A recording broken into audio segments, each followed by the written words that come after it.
derramou na cruz do Calvário nos dá a vitória.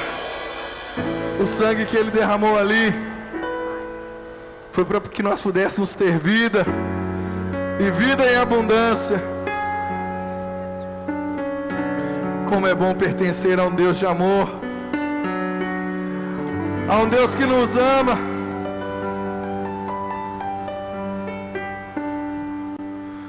Tantas lutas, tantas dores no deserto, pareço estar, mas te entrego os meus temores.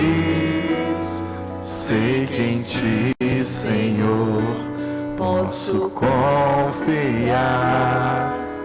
Quero trazer à memória aquilo que me dá esperança. Eu quero trazer à memória aquilo que me dá esperança.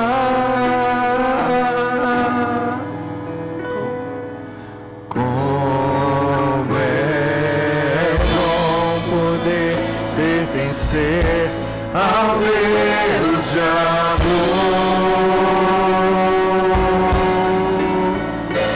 Como é bom poder confiar em tua fidelidade.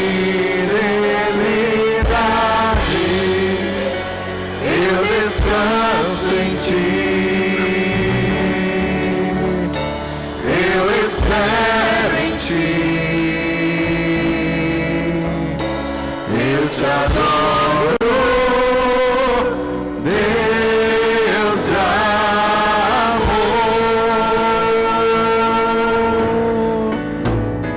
Tantas lutas, tantas dores num deserto, pareço estar, mas te entrego os meus temores. Sei que em ti, Senhor, posso confiar. Declare essa verdade. Quero trazer à memória aquilo que me dá esperança. Quero trazer à memória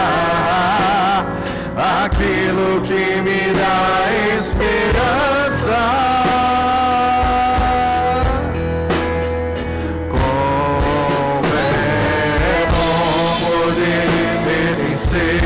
Ao Deus de amor, como é bom poder confiar em tua fidelidade. Eu descanso em ti. Eu espero em ti. Eu te adoro.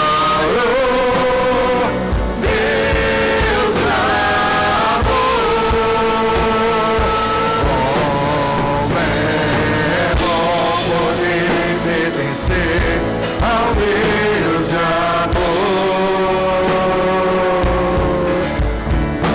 como é bom poder confiar em tua fidelidade.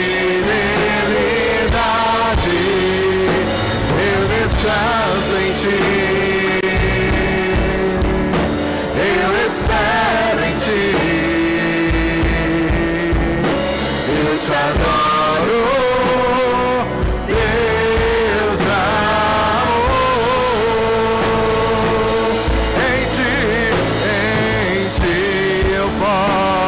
Me alegrar, com ousadia declarar o Deus a quem eu sirvo nunca falhou e não falhará,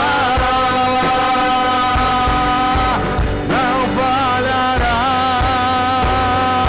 Como é bom poder pertencer ao Deus de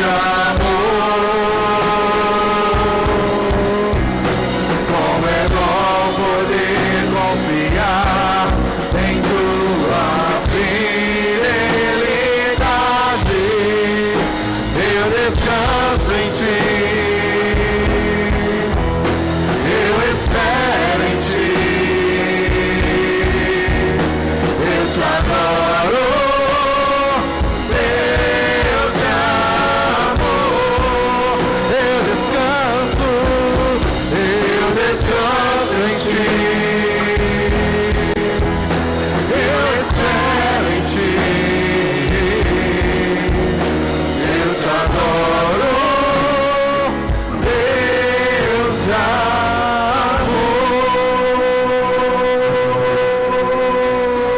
De Deus nos diz no Salmo 113 que nós devemos louvar ao Senhor, que nós devemos louvar, nós devemos engrandecer, nós devemos bendizer, exaltar o nome do Senhor, exaltar aquilo que Ele é, exaltar esse Deus que é todo poderoso. E muitas das vezes nós achamos que louvar ao Senhor é simplesmente cantar uma canção. Louvar ao Senhor, bendizer ao Senhor, engrandecer ao Senhor, a dizer aquilo que Ele é, que Ele é digno de glória, que Ele é digno de poder, que Ele é a majestade santa, que Ele é o príncipe da paz, é o todo-poderoso, digno de glória, Ele é o Rei dos reis, o Senhor dos senhores, Ele é o Abba Pai, o meu refúgio, o meu esconderijo, o meu baluarte, o meu sou, o Deus todo-poderoso, digno de glória, de poder, de majestade, de santidade. Sabe, nós temos que aprender a engrandecer o nome do Abba Pai, a glorificar aquilo que Ele é, a bendizer quem é o Todo-Poderoso, digno de glória, digno de santidade, digno de majestade. Sabe, desde o nascimento do sol até o entardecer, nós devemos glorificar o nome desse Deus poderoso. Você saiu da sua casa para fazer isso essa noite. Você parou esse dia para engrandecer o nome do Todo-Poderoso, de glória, de majestade. Você abrir a sua boca e começar a sintonizar esse Deus. Comece a dizer palavras, comece a dizer quem Ele é. Sabe, comece a dizer que Ele é o digno de glória, de poder, de majestade.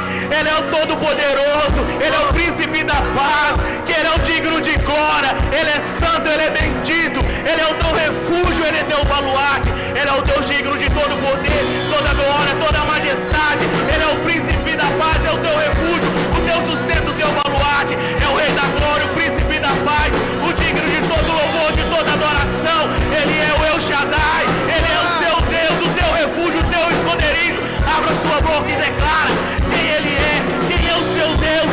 Diga, aquele que mora no seu coração, aquele que te deu tudo para que hoje você pudesse estar aqui. Diga, Deus, Tu és o meu refúgio, Tu és o meu poderoso, digno de glória, de poder, de majestade. Ele é o Todo-Poderoso. O Salmo 136, ele usa 25 versículos para dizer da benignidade do Senhor, para dizer o quanto o Senhor é bom para conosco, para dizer o quanto Ele é maravilhoso. E muitas das vezes nós não conseguimos entonizar esse nome nos céus. Muitas das vezes nós não conseguimos dizer quem é esse Deus. Eu gostaria que você juntasse com o irmão que está próximo a você. Nessa noite você não vai pedir nada, nem para você nem para o irmão, mas junto você vai glorificar o digno de glória, o digno de poder, o digno de majestade. Há uma mansidão no coração de Deus e Ele quer liberar isso sobre a sua vida. Há uma benignidade, uma compaixão sobre o coração do Pai, e Ele quer que nós, como igreja, nós possamos aprender a desfrutar dessa benignidade, dessa mansidão, daquilo que Ele é. Ele é o Todo-Poderoso, Ele é o El Shaddai, o príncipe da paz, o esconderijo. Ele é o seu pastor, o teu sustento, a tua provisão. Ele é aquele que supre cada uma das suas necessidades.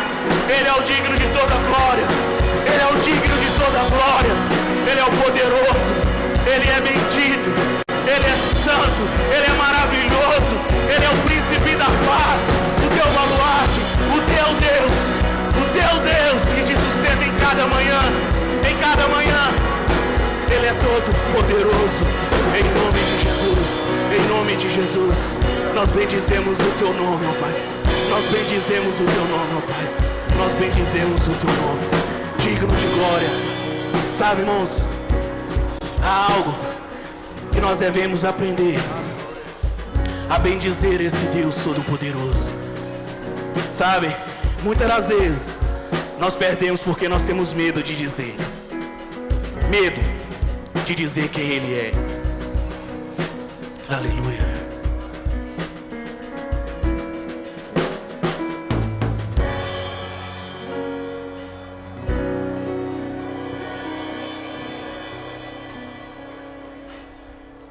A graça e a paz do Senhor Jesus, amém, irmãos? Quantos estão felizes aqui diante do Pai nessa noite? Aleluia.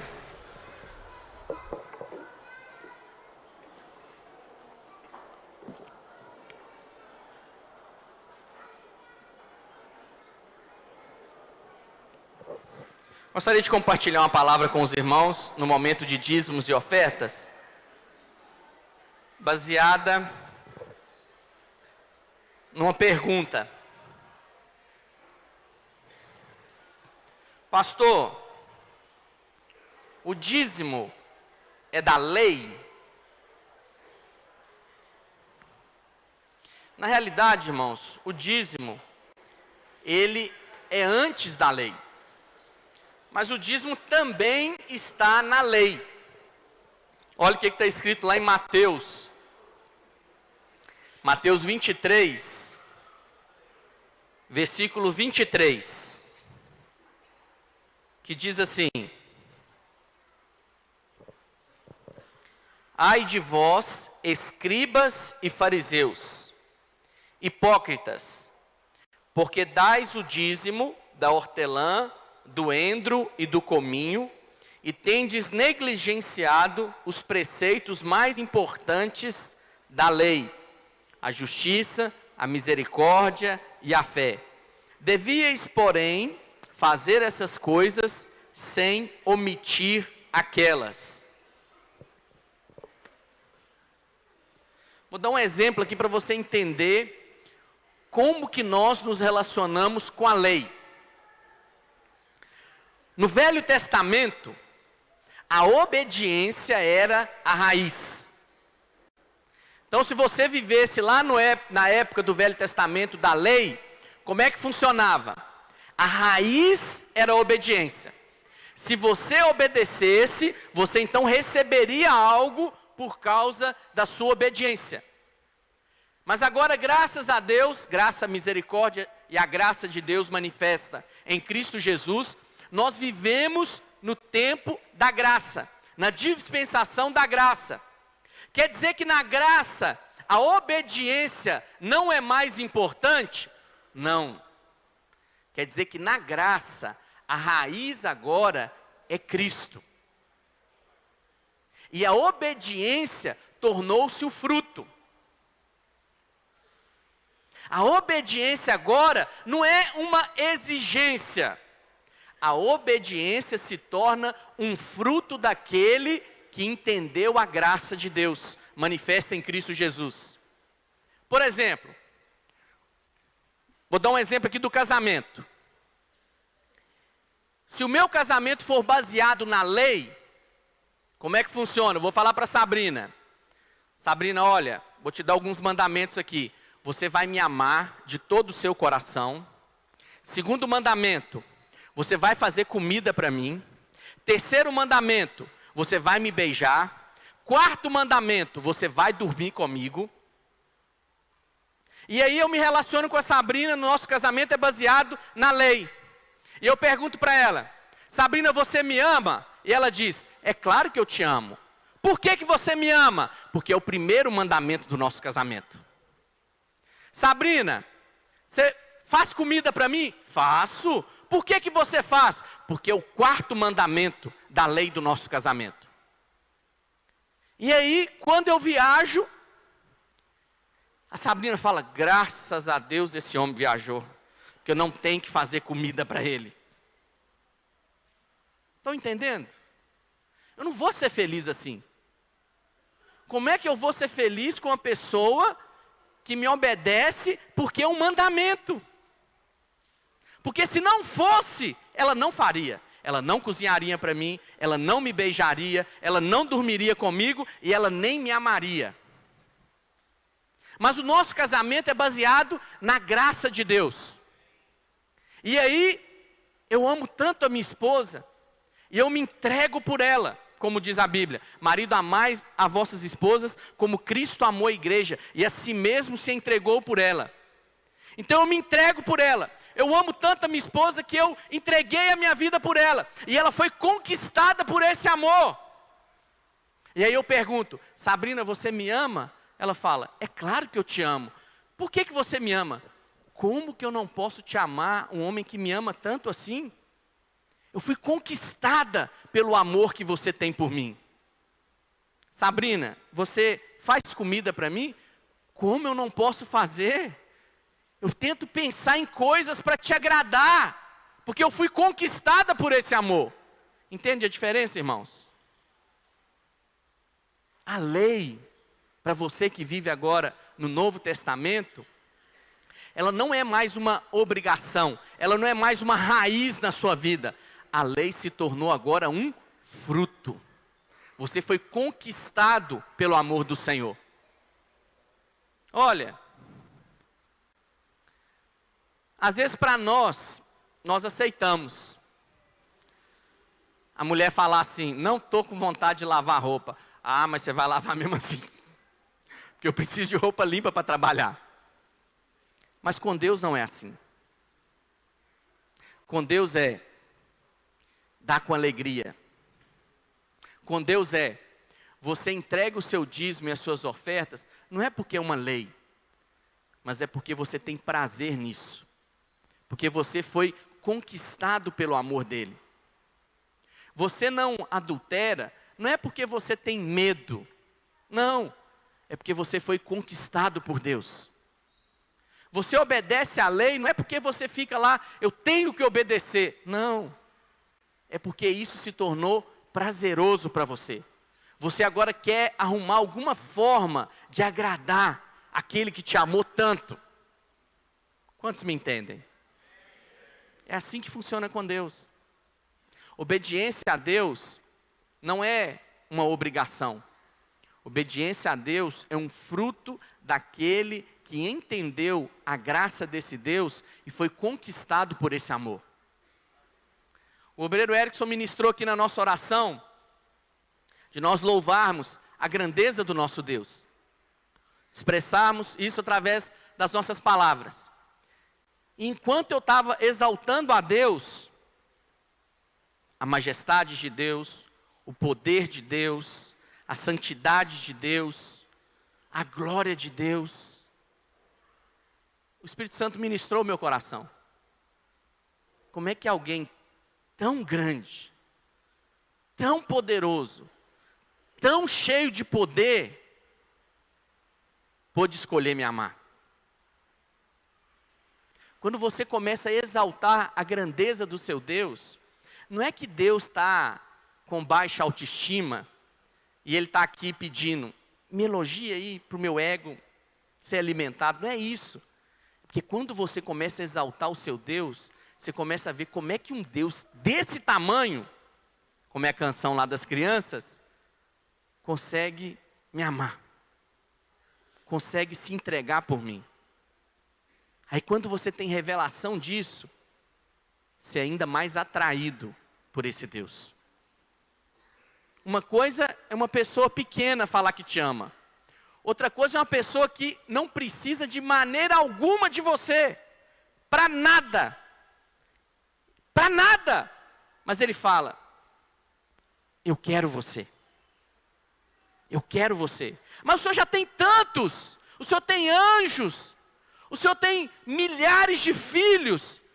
Mas você é único. Percebe isso, irmãos?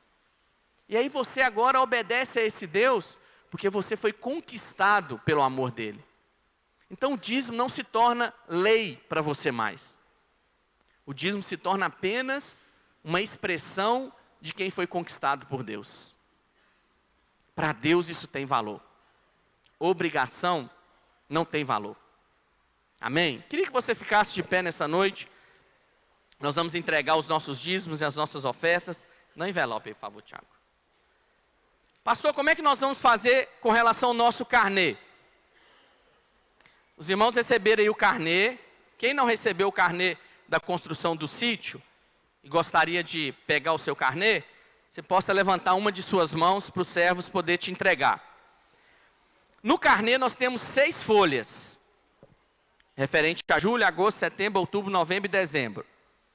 Você vai escrever o seu nome, tem alguns dados aí para você escrever, o valor, e aí você vai entregar uma das fichas, igual eu fiz aqui, vou colocar no meu envelope uma das fichas. Por que isso? Porque no caixa da igreja precisa saber se esse dinheiro está sendo destinado ao carnê de construção do sítio, ou se esse recurso é para a dinâmica da igreja, para pagar o aluguel, pagar a conta de luz, e assim por diante. Então você precisa identificar a sua oferta do carnê. Amém, meus irmãos?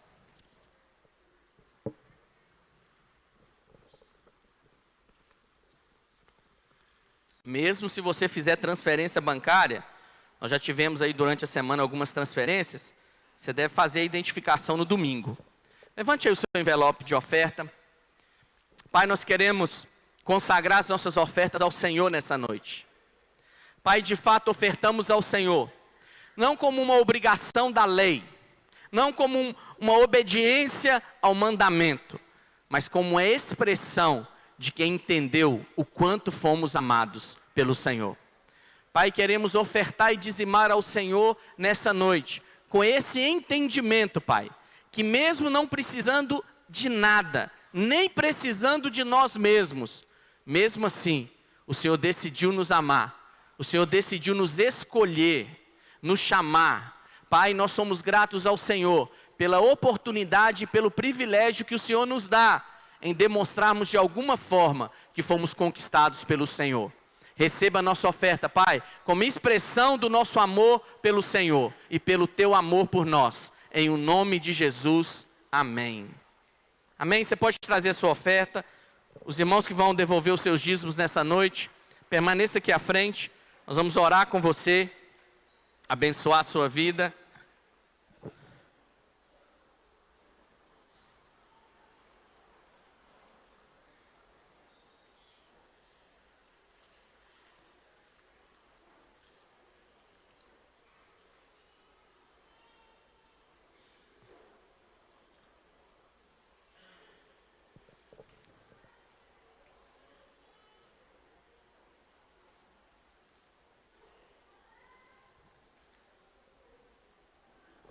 Amém? Sentado como você está, estenda suas mãos.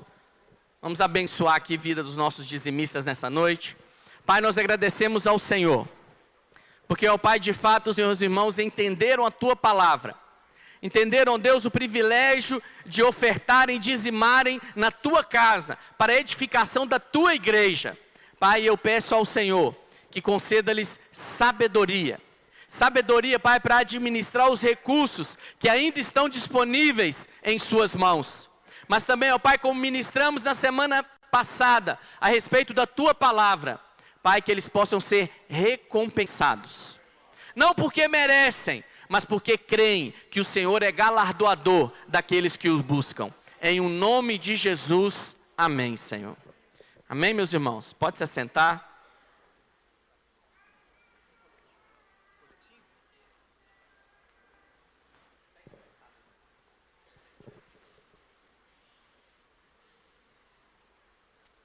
Amém. Pega seu boletim aí, por favor, irmãos.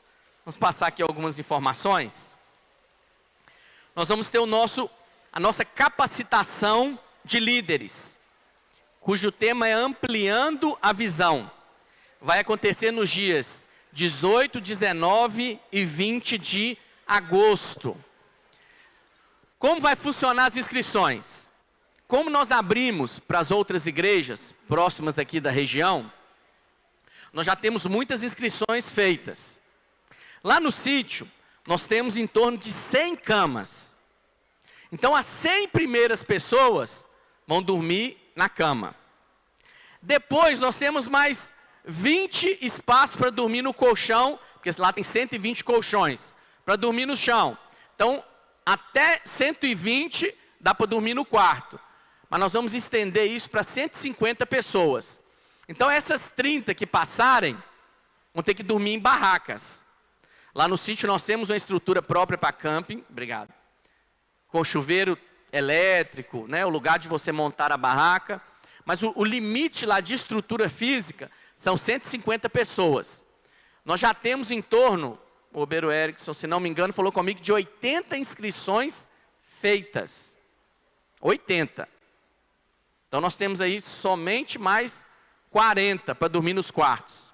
Né? Então se você deseja ir na capacitação de liderança, se você é um líder em treinamento, ou até mesmo um anfitrião, você vai ter a oportunidade de estar participando conosco.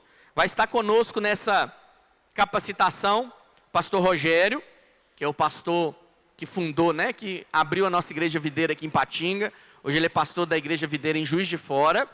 Vai estar também o Léo Fonseca, que é o ministro de louvor, né, ele faz parte da Vinha. Se você quiser conhecê-lo, abre aí essas redes sociais, YouTube, você vai conhecê-lo. E vai ser um tempo precioso. De fato, vamos receber palavra de Deus e sermos edificados ali.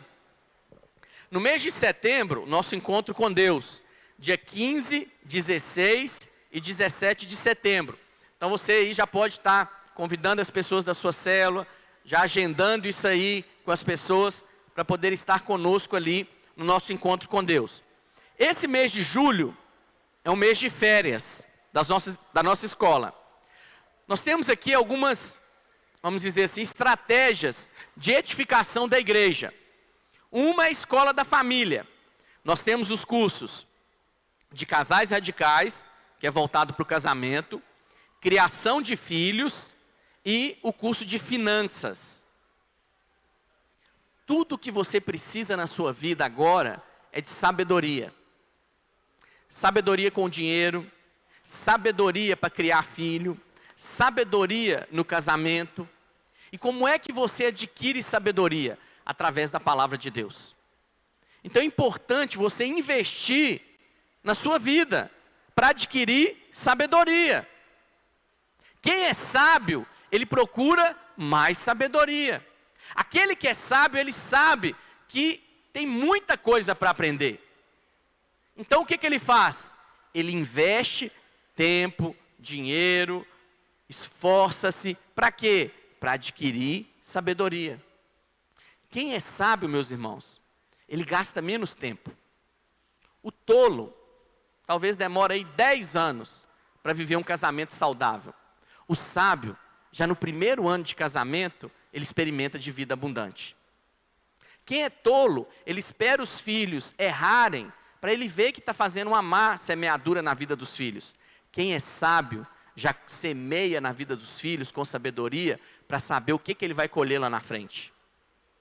Quem é tolo, espera quebrar e ficar sem recurso para procurar ajuda.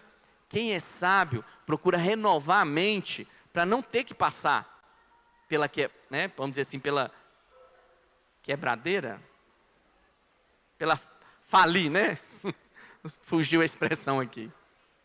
Então procure falência, procure sabedoria na sua vida. Invista nesses cursos, né? Nós estamos oferecendo esses cursos aqui aos domingos pela manhã. Também em relação à nossa escola de ministérios. Nós temos como cursos o curso de maturidade no Espírito, que é muita revelação da parte de Deus. Eu fiz o curso pela primeira vez em 2009, desde então eu dou aula no curso. E cada aula que eu dou, a minha sensação é, como que eu não percebi isso antes? Por quê? Porque há muita coisa a ser extraída da palavra de Deus. Às vezes você fala assim, não, isso aqui eu já fiz. Mas será que você extraiu tudo o que deveria ser extraído daquele conteúdo? Nós temos o curso de treinamento de líderes e temos o curso pastoral telepresencial. O curso pastoral telepresencial há um engano na mente de alguns irmãos, que acham que é somente para quem quer ser pastor. Não é. O curso pastoral telepresencial é para aquele que quer aprofundar ainda mais na palavra de Deus, quer adquirir ainda mais conhecimento. Tem um vídeo ali, o Lucas vai passar para nós, a respeito do curso pastoral telepresencial.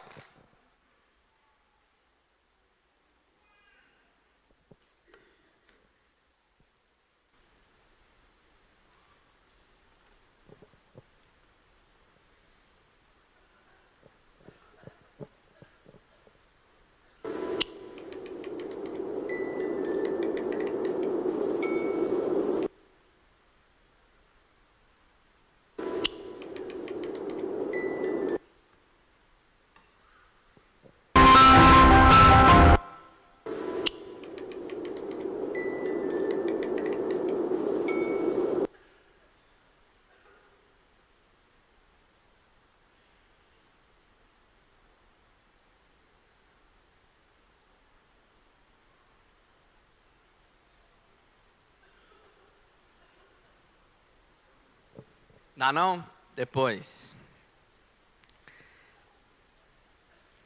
E a nossa formatura da Escola de Ministérios vai ser no dia 30 de julho, num domingo. Então, os irmãos que estão aptos a se formar aí no curso de maturidade no Espírito, no CTL, vocês devem procurar a Cristina ou a Cláudia Barbosa para ver os detalhes da formatura.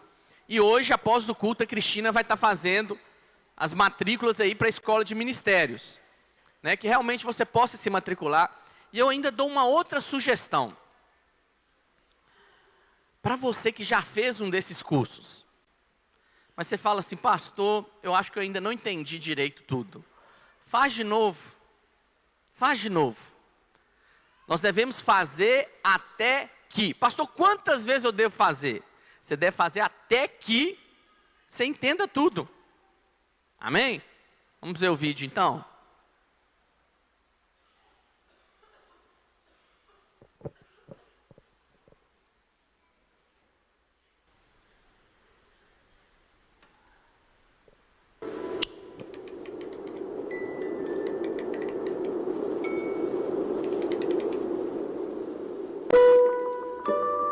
E a vida eterna é esta: que te conheçam a ti, o único Deus verdadeiro. Deus tem levantado profetas para esta geração, ministros da verdade, mestres na palavra, dispostos a treinar homens para distorcer a realidade desse mundo. Nossa missão é aperfeiçoar você, um verdadeiro soldado do Evangelho, capacitado para cumprir o propósito do Senhor. Juntos, conquistaremos essa geração. Curso Pastoral Telepresencial 2017.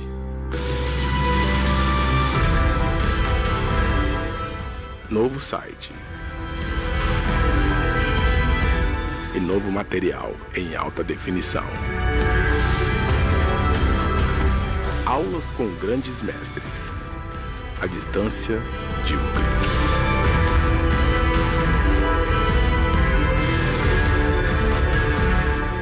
Curso Pastoral Telepresencial.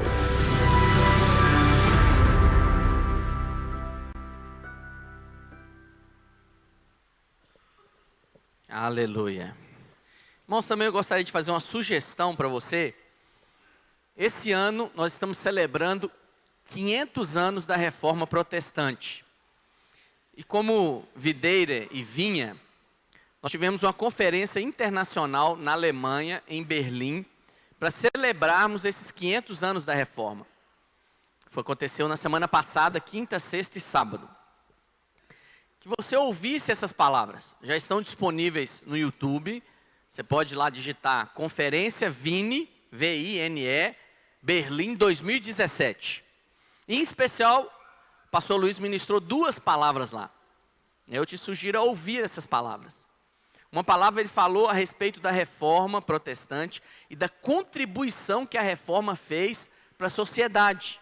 Olha, uma palavra muito rica, esclarecedora, né, e de fato vai acrescentar sabedoria na sua vida. Um dos fatores que ele ministrou lá, na época da reforma, é que Martim Lutero, ele estabeleceu, na realidade é um princípio bíblico isso, a respeito do sacerdócio universal do crente. Cada crente é um ministro. Porque antes da reforma, como funcionava? Né, os irmãos sabem aí que a igreja católica que predominava. Era somente lá os padres que tinham acesso à palavra de Deus. Então as pessoas não tinham esse acesso de ler a palavra de Deus.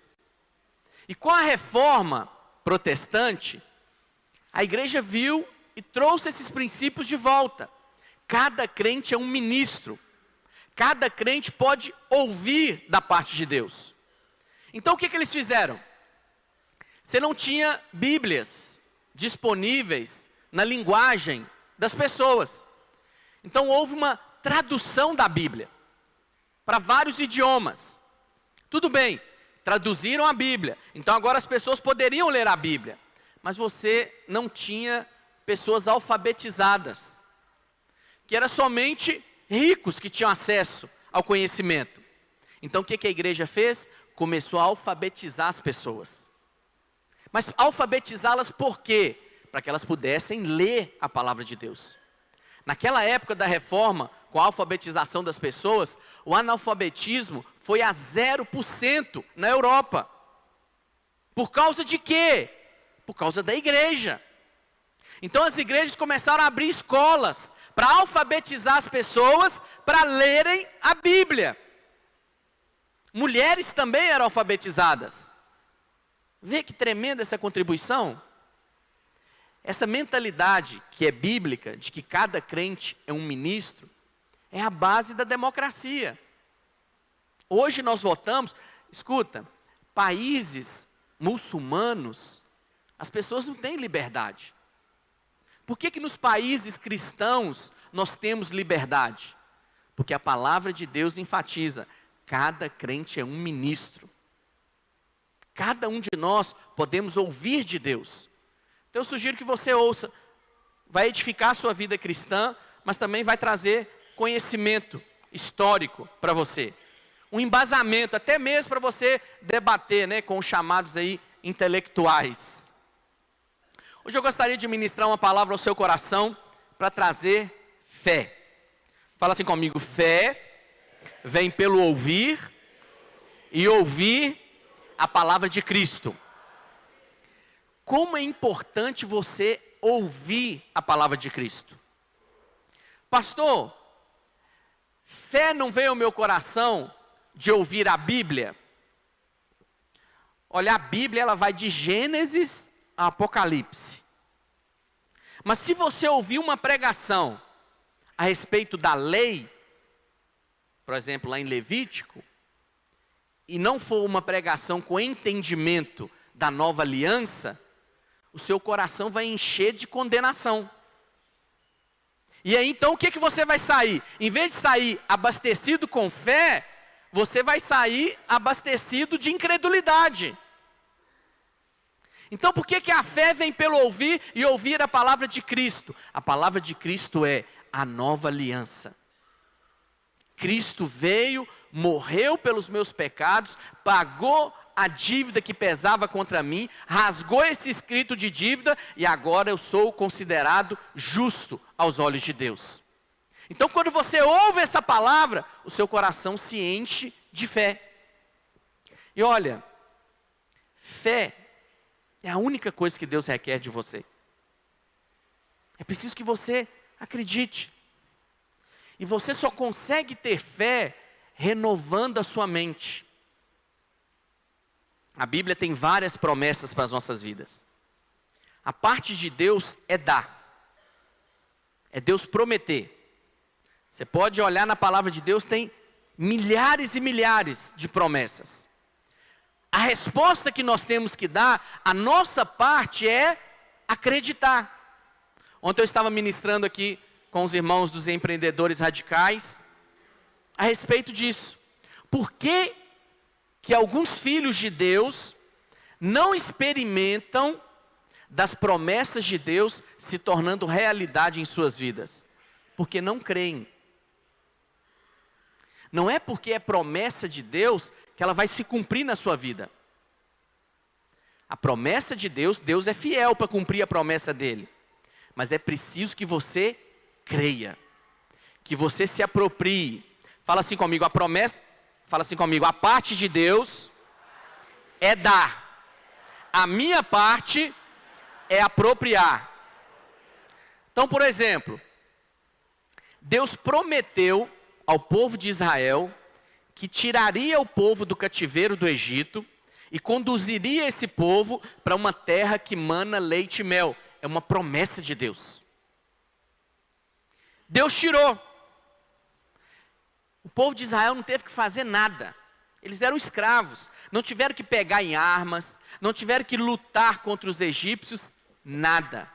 Deus lançava lá 10 pragas. Nenhuma dessas pragas atingiu o povo de Israel. Eles estavam guardados por Deus na terra de Gósen. E aí Deus então tira esse povo. Esse povo passa pelo Mar Vermelho, Faraó e os seus cavaleiros são destruídos ali nas águas do Mar Vermelho, e o povo está indo a rumo de Canaã, da terra prometida. Na hora que eles estavam ali, na beira da terra, através de Moisés, Deus então envia ali 12 espias, 12 líderes, formadores de opiniões, para ir olhar a terra, para ver. E aí a Bíblia diz que esses 12 espias foram lá, viram a terra e falaram: é verdade, essa terra é boa, mana leite e mel, tem fruto, porém, ela também tem gigantes morando lá. As suas cidades são fortificadas, são cidades protegidas. 10 desses valentes disseram: nós não poderemos entrar nessa terra. Tem gigante lá, é muito difícil. Ah, o senhor não conhece o meu marido. Ah, você não conhece a minha mulher. Ah, você não conhece o meu patrão. Ah, você não conhece o saldo na minha conta bancária. Ah, você não conhece o diagnóstico médico na minha vida. É muito difícil.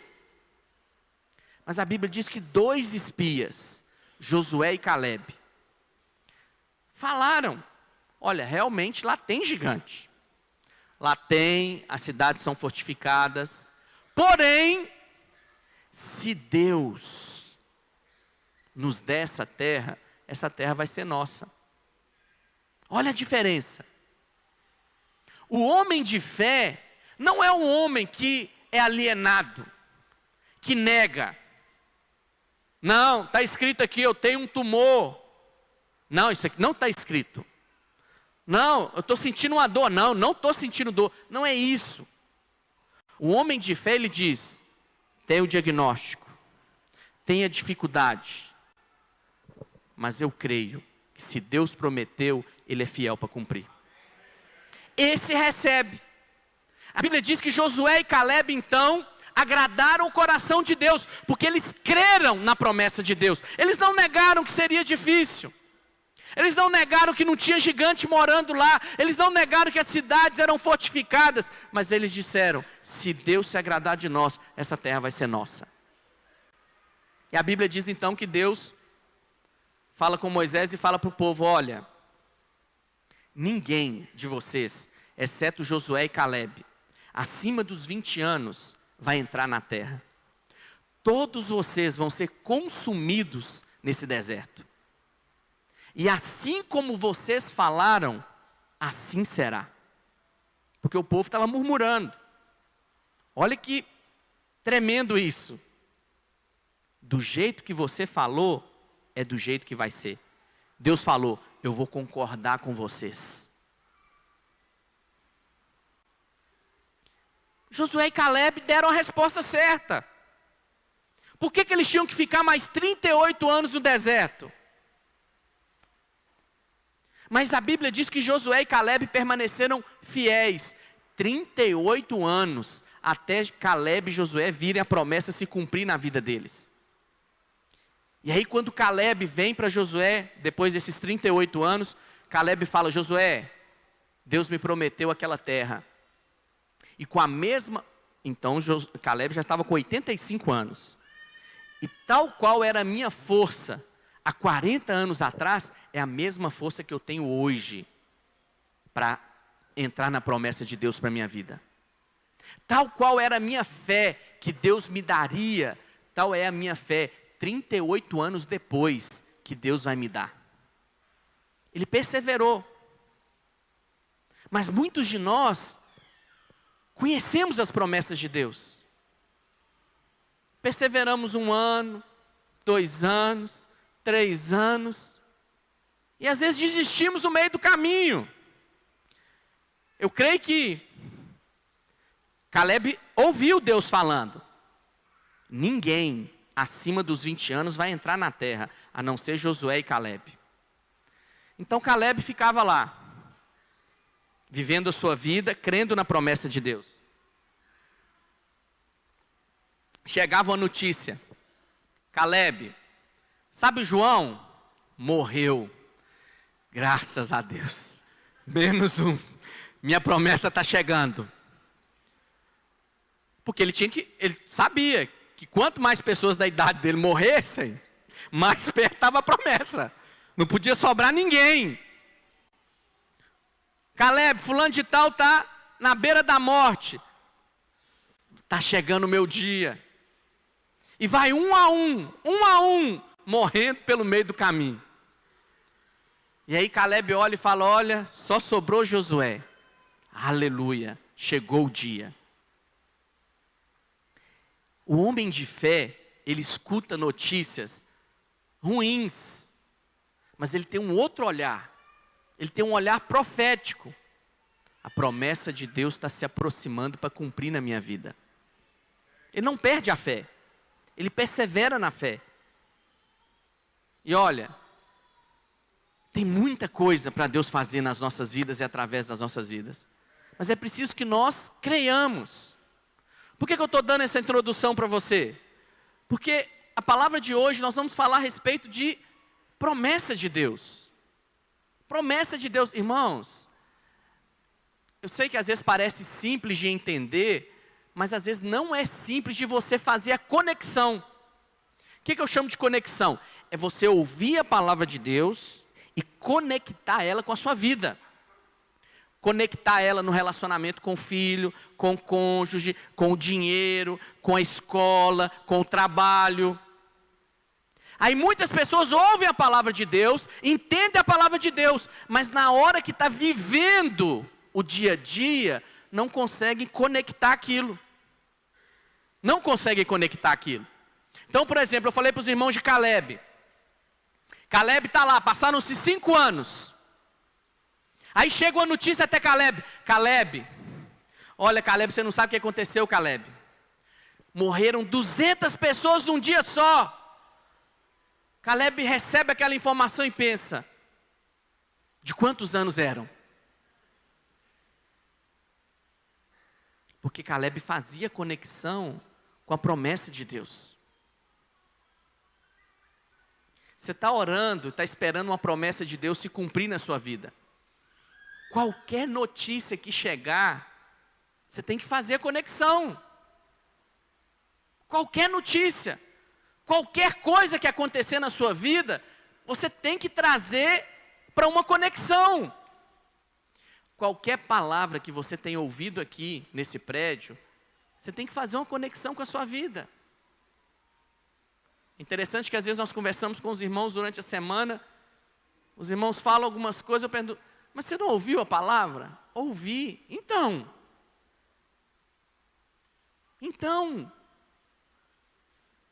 Agora você precisa jogar aquela palavra que você escutou na prática diária da sua vida.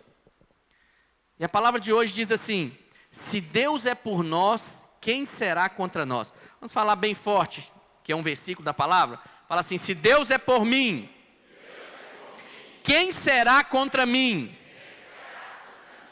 Vamos ver esse texto, Romanos 8, do 31 ao 39. O apóstolo Paulo vai dizer o seguinte, que diremos, pois, à vista dessas coisas? Se Deus é por nós, quem será contra nós? Aquele que não poupou o seu próprio filho, antes, por todos nós o entregou, porventura não nos dará graciosamente com ele todas as coisas? Volta nesse versículo. Olha o que o apóstolo Paulo está dizendo. Deus não poupou o próprio filho dele. Eu pergunto para você, Cristo é algo valioso para Deus? Sabe como é que você vai ser ainda mais conquistado pelo amor de Deus por você? É quando você tiver revelação do que Cristo significa para Deus. Por exemplo, se o obreiro Marcos está tendo uma necessidade, e aí a necessidade dele é uma cadeira, e lá em casa tem tanta cadeira, Que eu falo assim, obreiro Marcos, vou te dar uma cadeira. Mas ele sabe, lá na casa do pastor Ricardo tem muita cadeira. Então, uma cadeira a mais, uma cadeira a menos, não faz falta. Mas, se ele está precisando, que o que vai solucionar o problema dele é um filho meu, e ele sabe o tanto que esse filho representa para mim, se eu tiver disposição em dar o meu filho para resolver o problema dele, ele vai falar, não larga esse pastor mais nunca. Porque ele vai ser conquistado por esse amor. Então o que você precisa entender? O que Cristo significa para Deus Pai? Qual o amor que Deus tem por Cristo? Qual o valor que Cristo tem para Deus? E o apóstolo Paulo vai dizer, olha, ele não poupou o seu próprio filho. Antes, pelo contrário, ele entregou esse filho. Entregou por todos nós. O que ele vai te negar? O que ele vai te negar? Vai te negar restaurar seu casamento? Vai te negar pagar uma dívida? Vai te negar curar uma enfermidade? Vai te negar passar num concurso, ser promovido, comprar uma casa, sei lá o quê? O que ele vai te negar? O que ele vai te negar? E aí o texto diz, porventura não nos dará graciosamente com ele todas as coisas? Quem intentará acusação contra os eleitos de Deus? É Deus quem os justifica. Quem os condenará?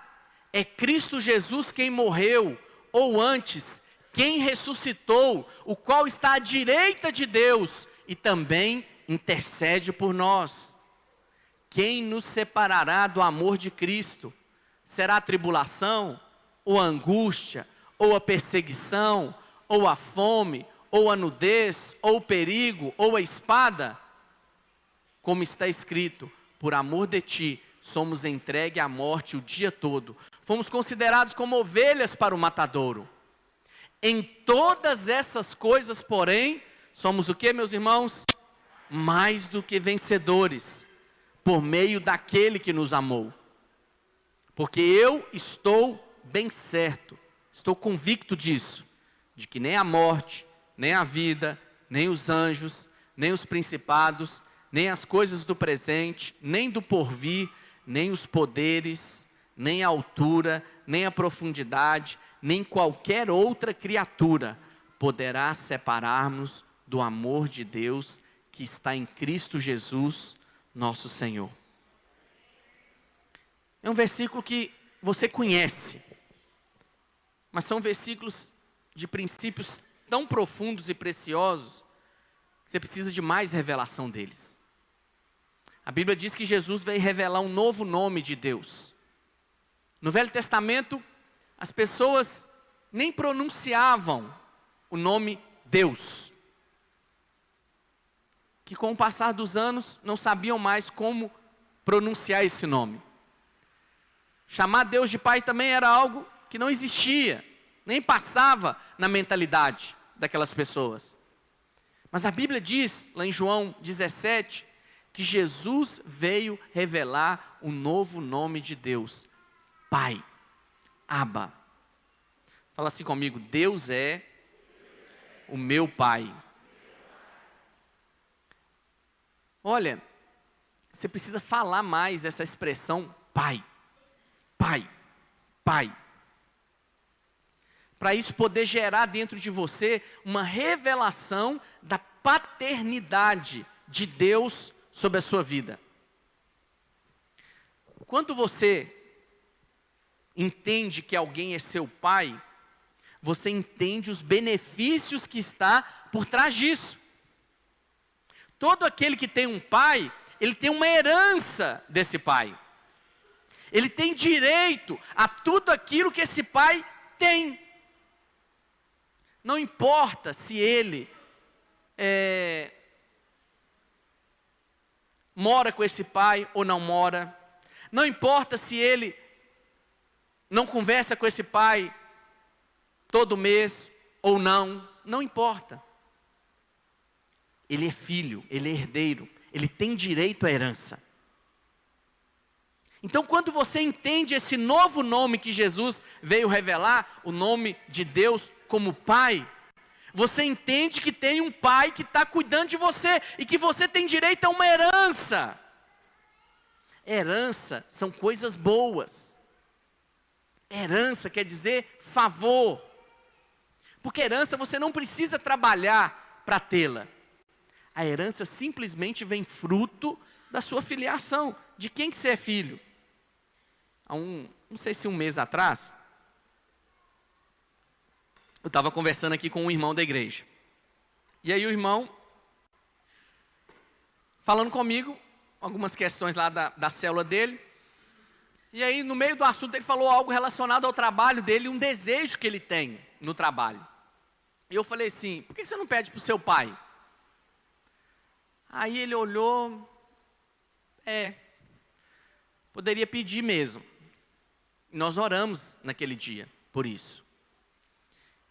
E a semana passada ele me procurou e falou, pastor, o senhor não acredita. Nós oramos e 4 dias depois me procuraram no local que eu trabalho e me deram uma nova qualificação. Eu falei assim, é do jeito que você tinha pedido para o seu pai? Ele falou, não, foi melhor. Olha que poderoso isso, irmãos. O pai só está ali falando, pede. O que você quer? O que você quer? Eu não poupei meu próprio filho por amor a você. Eu não vou poupar isso. Como é que funcionava com Jesus? O que veio revelar o novo nome do Pai. As pessoas se aproximavam a Jesus querendo alguma coisa. Eram atraídas por causa das suas necessidades. Sejam cura física, ou libertação de demônios. Mas aí a Bíblia mostra que veio um cego. E ele veio, Jesus, filho de Davi, tem compaixão de mim. Jesus para e ele pergunta, o que você quer que eu te faça? Você poderia falar assim, é óbvio, não está vendo aqui que eu sou cego? Me cura. Mas não é óbvio assim. Sabe por quê? Aquele cego poderia falar assim. Jesus falou, o que você quer que eu te faça? Aquele cego poderia ter dito assim, eu quero que o Senhor coloque mais amor no coração das pessoas para ofertar na minha vida. Não estão me dando esmola. Eu quero que o Senhor me dê uma... Como é que chama o negócio do INSS? Lá de pessoa que está doente, né? Seguro. Auxílio doença. Quero que o Senhor me dê um auxílio doença. Que o Senhor me ajude na perícia. Não poderia pedir isso? Teve uma vez que eu estava orando aqui no prédio, num culto. E as pessoas vieram para orar por cura. E aí eu fui orar com uma pessoa, ela não é aqui da igreja, e ele está com um problema na coluna. E eu fui orar para ele, falei, qual que é o seu problema? Ele, eu estou com uma dor na coluna há muitos meses. Mas eu queria que o senhor orasse por uma outra coisa. Eu falei, o que é? Eu vou fazer uma perícia amanhã no INSS. E eu queria passar. Eu falei, você quer ser curado ou você quer passar na perícia? Porque são duas coisas distintas. As duas não dá para ter. Era pelo porte físico dele, devia ter uns 50 anos. Os irmãos entendem? O que você quer? Se você quer passar na perícia, vou orar. Senhor, mantenha essa enfermidade, que o médico possa enxergar o problema físico dele. Ou você quer ser curado e voltar a trabalhar. Então Jesus perguntou para aquele cego, o que você quer que eu te faça? Você quer que eu te ajude a passar na perícia? Você quer que o seguro lá continue? Ou você quer ser curado? Porque aquele que não poupou o seu próprio filho, entregou ele vai te dar graciosamente todas as coisas. Todas as coisas. Ele vai conceder favor no seu casamento, na sua família, na sua saúde, no ministério, nas finanças, em todas as áreas da sua vida. Simplesmente você precisa ter revelação de que você tem um pai. Pai. Pai. E pai, irmãos, às vezes você só grita, pai. Grita por socorro, só expressando a palavra pai, que o seu pai já prontamente se dispõe a te socorrer. A Bíblia diz que quando Cristo se entregou por nós, Ele sabia quem nós éramos, que tipo de gente nós éramos. Às vezes você fica pensando, pastor, mas o senhor não me conhece, eu faço tantas coisas. Olha, Deus já sabia quem nós éramos. Romanos 5, versículo 10, a Bíblia diz que Cristo se entregou por nós, sendo nós ainda seus inimigos. Porque se nós, quando inimigos, fomos reconciliados com Deus, mediante a morte de seu Filho, muito mais, estando já reconciliados, seremos salvos pela sua vida. Você era inimigo de Deus. Ele não poupou o próprio Filho. O que Ele vai poupar para você agora que é filho? Entende a mentalidade que você precisa renovar? Nós vamos trabalhar alguns versículos desse texto de Romanos. O primeiro versículo diz, lá o versículo 32, pode voltar para lá, por favor. Porventura não nos dará graciosamente com Ele todas as coisas. No original, todas as coisas significa tudo, tudo, tudo. Como eu disse no domingo passado, Deus te dá um cheque em branco. E Ele fala, qual a sua necessidade? Pede, pede. Só que quem pede é um sinal de fé. Sabia? Como é que você demonstra a sua fé? Quando você pede. Geralmente as pessoas dizem, o não eu já tenho, né? Mas vai que o sim. Porque ele tem fé para pedir. Ele sabe que há uma probabilidade de receber. Por isso ele pede. Por isso ele pede. E a expressão da sua fé é pedindo. Cristo, que tinha um grande valor para Deus, Deus não poupou ele.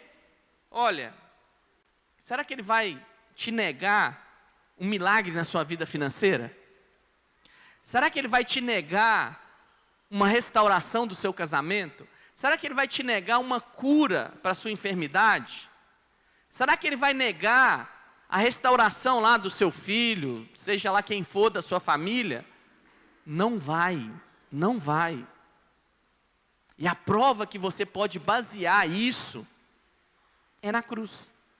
É na cruz. Porque se ele não negou Cristo, o que mais ele vai te negar? E o apóstolo Paulo diz, graciosamente, ou seja, de graça. Tem um versículo que nas últimas semanas os irmãos vêm compartilhando aqui na oração, está lá em Filipenses 4:19, que diz, e o meu Deus, segundo a sua riqueza em glória, há de suprir em Cristo Jesus cada uma das vossas necessidades. Vamos confessar esse versículo junto? Fala assim, e o meu Deus, segundo a sua riqueza em glória, há de suprir em Cristo Jesus cada uma das minhas necessidades. Aí você levanta, confessa a promessa, porque isso é uma promessa, e você declara, Pai, a minha necessidade é essa, e eu creio que o Senhor vai suprir. Eu creio. Eu creio. Por que eu creio? Jesus lá na cruz, Ele falou assim, olha, está consumado. está feito. O preço que precisava ser pago, foi pago. Está totalmente completo, finalizado, terminado. E você pode basear a sua fé nisso. Todas as vezes que o diabo vier intentar alguma coisa contra a sua vida, na sua mente, você declara: eu creio na obra da cruz, está consumada. Eu creio que o serviço que Jesus prestou na cruz foi totalmente finalizado. Não existe mais um meio serviço a ser feito. Não, foi totalmente feito. Ele mesmo declarou: está consumado. Está consumado. A segunda parte do versículo, agora o 33 de Romanos, diz assim: quem intentará acusação contra os eleitos de Deus? É Deus quem os justifica. Fala assim comigo: quem intentará acusação contra a minha vida? É Deus quem me justifica. O tempo todo Satanás vai querer te acusar. E Satanás, presta atenção, Satanás tem um poder que ele não foi extinto. Satanás usa dardos inflamados, pensamentos malignos na sua mente. Só que ele faz isso na primeira pessoa. O que ele faz? Eu não consigo, eu sou um pecador mesmo, eu sou imprestável. Traz na primeira pessoa para você achar que é você, mas é o diabo que está plantando isso em você. É o diabo. Então o diabo traz pensamentos de acusação sobre a sua vida.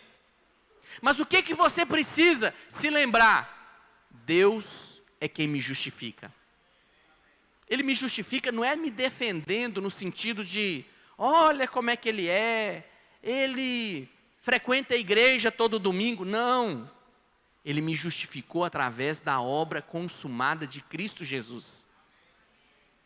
Cristo Jesus entrou no meu lugar e consumou a obra. Então, quando Deus olha para mim, Ele está vendo Cristo.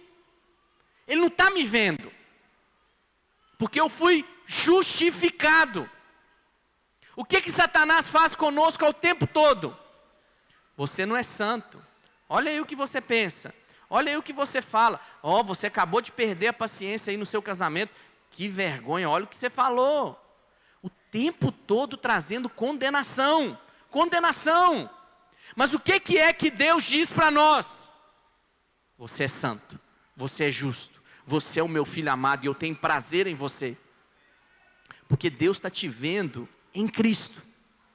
Ele não está te olhando os seus defeitos. Deus está te vendo em Cristo. 1 Pedro 1, 15 e 17 vai dizer a respeito de ser santo.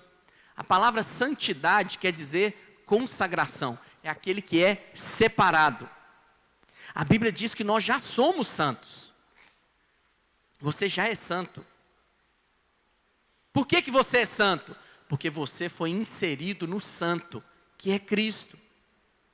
Agora, por que então que a Bíblia nos exorta, nós nos santificarmos? Porque santidade significa consagração. Então, todo aquele que nasceu de novo, ele é santo. Só que tem uns que são mais santos do que outros. O que é isso? Tem uns que são mais consagrados, mais separados para Deus do que outros. Mas santo não deixa de ser. Olha o que Pedro diz. Pelo contrário, segundo é santo aquele que vos chamou, tornai-vos santos também vós mesmos, em todo o vosso procedimento. 16. Porque escrito está, sede santos, porque eu sou santo. Fala assim comigo: eu sou santo, porque Ele é santo. Então já é algo definido na sua vida. Jesus se fez justiça no nosso lugar. Para quê? Para que hoje eu pudesse ser justo. A justiça é um dom. A justiça não é uma conquista. Dom de justiça quer dizer presente. Você recebeu a justiça de Cristo. Você precisa acreditar nisso. Declarar isso. Sabe por quê, irmãos? Quanto mais você declara, confessa, você está concordando com o que Deus diz. Eu iniciei essa palavra dizendo, a respeito do povo de Israel. O povo de Israel murmurou. Esse é gigante demais. Está olhando para nós, está nos vendo como gafanhotos. Nós não vamos conseguir. Deus fala, do jeito que vocês falaram, assim será. Agora Josué e Caleb tiveram outro espírito, diz a palavra de Deus. Houve outro espírito em Caleb, o espírito da fé. Se o Senhor é por nós, nós podemos conquistar essa terra. Nós podemos. Quando você declara, confessa a palavra, você está concordando com o que Deus diz. E aí você não declara, pastor, mas é o que eu estou vendo, é o que eu estou sentindo, eu vou declarar uma mentira? Não, você não vai declarar fatos, você vai declarar a verdade, e a verdade é a palavra de Deus, a verdade é o que a palavra diz. Nós não negamos os fatos, mas nós não confessamos os fatos, nós confessamos a palavra de Deus. Por isso você tem que fazer o cursão CTL e o seminário. Como é que você vai confessar algo que você nem sabe que está escrito? Fazendo um parêntese aqui. Você tem crente que vive pela experiência. O que é o crente que vive pela experiência? Ele tem uma experiência com Deus, ele toma aquilo como verdade. Toma aquilo como verdade. Então, por exemplo, você tem crente que abre a Bíblia e fala, Deus, fala comigo. Ele abre a Bíblia e, coloca o dedo assim, para ler. Aí ele fala, não, esse negócio não dá certo não, às vezes eu estou manipulando. Vou fazer o seguinte, vou abrir a sacada do meu apartamento, vou colocar a Bíblia lá, o vento vai folhear, o Espírito vai soprar e vai parar. Parou, ele vai lá e lê. Aí conta-se uma história que uma pessoa foi fazer isso com Deus. Deus, fala comigo. Aí ele, colocou o dedo. Aí o versículo diz, e Judas saiu e foi enforcar-se. Não, pelo amor de Deus, o que é isso que está acontecendo? Vou fazer de novo. Ele fez de novo, caiu no outro texto. E o que tem que fazer, faz-o depressa. Vê que bobagem. Que bobagem. Você tem que viver pela palavra de Deus. Por isso você deve conhecer a palavra de Deus. Conhecer a palavra de Deus vai exigir de você um esforço, um tempo, uma dedicação para conhecer. Não é você querer dizer o que aquele autor quis dizer, mas é você entender o que ele quis dizer, qual o contexto, quais as pessoas que ele estava dirigindo aquelas palavras, o que ele queria dizer quando ele citou aquele texto. Para isso você precisa conhecer a palavra de Deus, conhecer a palavra de Deus e viver não pela sua experiência, mas viver pela palavra. Se a palavra diz, é assim que vai ser na minha vida.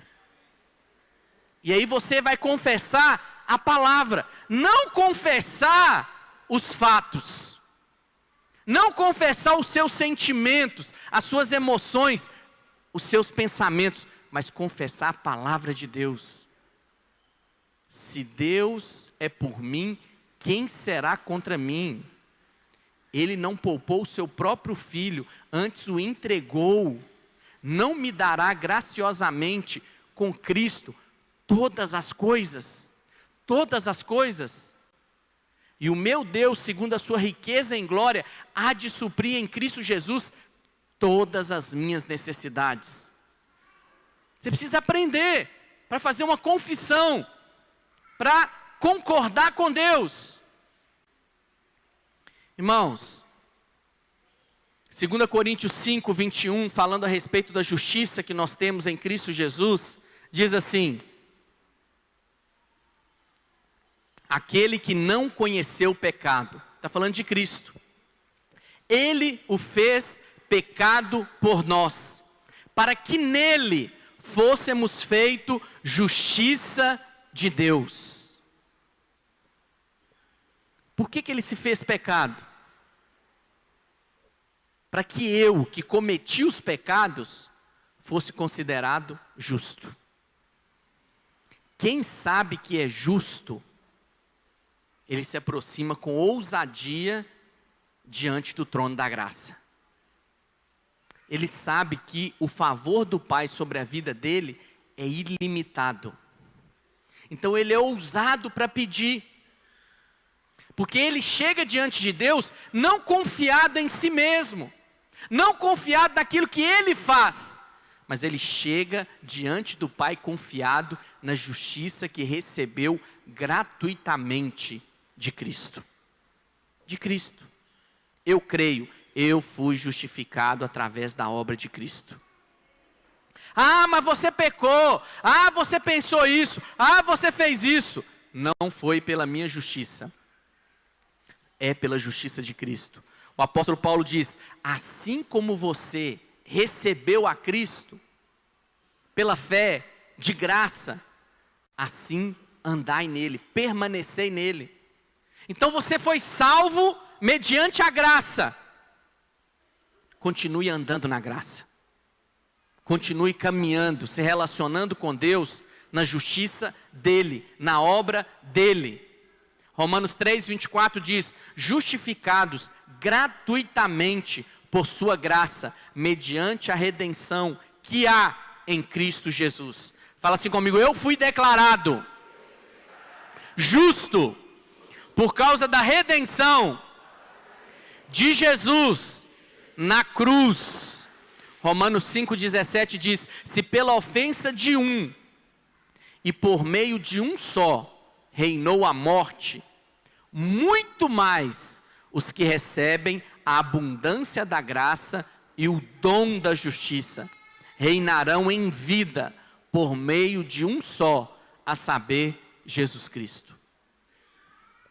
Quando é que você tem direito a reinar? É só no céu? É só no milênio? Não. Você tem direito a reinar hoje. Hoje. Reinar em vida. Em vida. Você sabe que o ser humano ele tem uma capacidade péssima de se acostumar com as coisas. Você tem um carro. Aí seu carro queima o farol de um lado, o baixo. Fala, tem um outro, dá para eu andar assim. Não arruma. Aí você se acostuma com aquilo. Isso é igual lâmpada em casa. Queima uma lâmpada, você tem 3 lâmpadas no corredor, queima uma só. Fala assim, dá para aguentar. Aí seu carro agora tem um problema que o vidro não abaixa mais. Sabe, mas eu ligo o ar-condicionado, pode ficar sem funcionar. Daqui a pouco, está um caos. E você se acostumou àquilo. Tem gente que está acostumada com uma vida ruim. E não sente mais indignação quanto a isso. Se acostumou a um casamento ruim, se acostumou a uma doença, se acostumou a uma dor no joelho, se acostumou a uma dor de cabeça, se acostumou a um problema financeiro. Pastor, tem mais de 10 anos que eu não tiro férias. Se acostumou com coisa ruim. Sendo que a Bíblia promete, você tem direito, pelo dom da justiça, a reinar em vida, por meio de Cristo Jesus. Amém, meus irmãos? Olha, voltando lá para o texto de Romanos, 3º versículo, versículo 34. Quem os condenará? Se o versículo 32 diz que nós somos justificados por Deus. Fala assim, ninguém pode me condenar. É porque Deus tem uma amnésia santa? Não. É porque Jesus já pagou pelos seus pecados. Ninguém pode te condenar mais. A Bíblia diz que certa vez trouxeram uma mulher pega em flagrante adultério. tinha acabado de pecar. Uma coisa é você falar assim: pastor, essa mulher, no ano passado, ela cometeu um adultério contra o seu marido. Outra coisa é trazer a mulher, foi pega lá na cama, e traz ela em volta aos lençóis, e apresenta ela ali diante do Senhor, foi pega adulterando. E aí, o que o Senhor vai fazer? A Bíblia diz que Jesus falou: olha, ele era o único que podia dizer isso, e foi o único que permaneceu na conversa. Quem não tem pecado, atire a primeira pedra. E a Bíblia diz que foi um a um saindo, e ficou somente ela e Jesus. E Jesus pergunta assim: cadê os teus acusadores? Não tem mais ninguém? Nem tampouco eu te condeno. Vá em paz. Ele falou com ela: olha, eu que poderia exercer condenação sobre a sua vida, não vou te condenar. Não vou te condenar. Mas o que nós nos apegamos? Ah, pastor, mas Jesus falou com ela: vai e não peques mais. Sim, mas aquela mulher só teve condições de ir e não pecar mais, porque ela teve revelação de que aquele que poderia exercer condenação, não a condenava. Você só consegue vencer o pecado quando você tem revelação da graça de Deus. Eu não te condeno. Mas eu fiz 2 vezes, eu não te condeno. Na realidade eu estou com vontade de fazer de novo, eu não te condeno. Quando você tem revelação disso, você fala: eu não vou fazer mais isso. Porque é tanto amor, aquele que é santo, que é justo, que nunca pecou, que é o único que poderia falar: eu nunca fiz isso e nunca vou fazer, ele fala: eu não te condeno. Então, eu também não vou fazer. Mas só consegue ficar livre do pecado quem tem revelação disso. Que você não é condenado por Deus. Lá em Colossenses 2,14, o apóstolo Paulo diz assim: tendo cancelado o escrito da dívida, que era contra nós. A dívida é o seguinte, meus irmãos: você errou, você fez, você se endividou. Sabe uma mentalidade que o diabo usa para deixar os filhos de Deus de receber a bênção do Pai? Já que falou de dívida ali, em relação à dívida, às vezes você aprontou. Você sabe que você gastou o que não deveria ter gasto, comprou o que não deveria ter comprado. Você sabe que você que fez ali a bagunça toda na sua vida financeira. E aí o diabo fala na sua mente, ou até mesmo as pessoas próximas a você: isso é culpa sua, isso é você está colhendo o que você plantou. E aí você não tem coragem de chegar diante do Pai e falar: Pai, eu sei que fui eu, mas eu creio que o Senhor paga o escrito da dívida que eu fiz. Eu fiz a bagunça toda, mas eu ainda creio que o Senhor é o Pai que arruma a minha bagunça. Precisa de fé, não precisa, irmãos? Pastor, esse tipo de mensagem vai levar a pessoa a bagunçar, já que o Pai vai limpar a bagunça. Não vai. Quando você tem a experiência de coisas que você sabe, que você praticou, e o Pai vai lá e arruma por você, você chega diante do Pai e fala: Pai, não dou conta mais de bagunçar. Imaginem só, me lembrei de uma experiência aqui. Vamos supor que você é um mendigo. Você mora na rua. Aí chega uma família e fala assim: olha, eu vou te levar para minha casa. E lá na casa dessa família, ela te coloca num quarto, todo limpo, com roupas novas. Você pode agora usar o banheiro, comer naquela casa. E as pessoas fazem as coisas. A mulher daquela casa que limpa a casa, que lava as suas roupas novas, que prepara o seu almoço. O homem daquela casa que coloca o dinheiro em casa. Mas aí aquela família agora, eles têm que resolver uma coisa na rua. E eles saem de casa. E acaba que a mulher deixa a cozinha sem arrumar. Tem algumas coisas ali na casa que precisam ser arrumadas. Você então desce do seu quarto e olha aquelas coisas a serem feitas. Eu te pergunto, qual vai ser a sua postura? Você vai falar, é o mínimo que eu posso fazer. Eu vou arrumar essa cozinha, eu vou arrumar essa bagunça, porque eu recebi tanto dessa família, que eu sou constrangido em amor a responder de alguma maneira. É isso que aconteceu conosco, quando você tem revelação da família que você foi adotado, que é a família de Deus, você fala, eu não dou conta mais de me comportar como um estrangeiro, como um mendigo. Eu fui feito filho de Deus. O mínimo que eu posso fazer é agir como tal. Amém, meus irmãos? Sou filho. É natural para mim. É o mínimo da minha resposta que eu tenho que dar. É agir como filho de Deus. Isso te afasta do pecado. Isso não te atrai para o pecado. Você não é aquele tipo de pessoa que fica rodeando o pecado, que fica planejando pecar, que fica doido, se eu pudesse, mas como eu não posso, agora eu sou filho de Deus. Não. Você fala assim, eu sou filho de Deus. E na cruz, Jesus venceu o pecado. Eu não venço o pecado. Eu já entro na história com o pecado vencido. A única coisa que eu faço é crer, acreditar que a obra foi consumada, que o pecado foi destruído na cruz. Amém? Tendo cancelado o escrito da dívida que era contra mim, e esse escrito da dívida constava de ordenanças que eu não conseguia obedecer, e que era prejudicial, removeu parcialmente. É isso que diz o texto?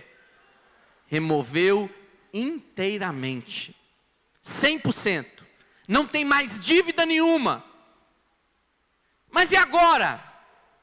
Você novamente erra, fez uma nova dívida, foi removida inteiramente.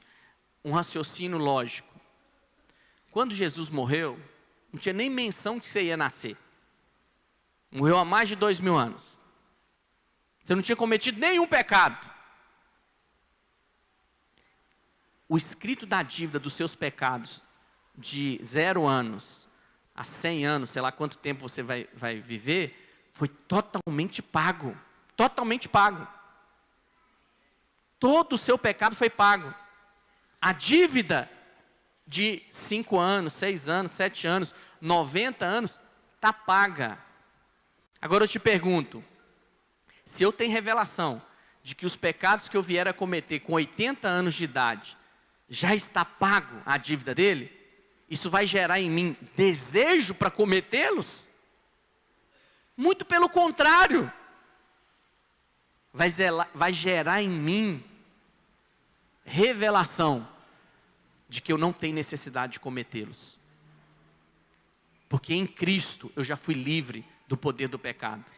Amém, meus irmãos? Fala assim comigo, a dívida foi paga através do sangue na cruz. Continuando no versículo 34. É Cristo Jesus quem morreu, ou antes, quem ressuscitou, o qual está à direita de Deus e também intercede por nós. Olha que amor.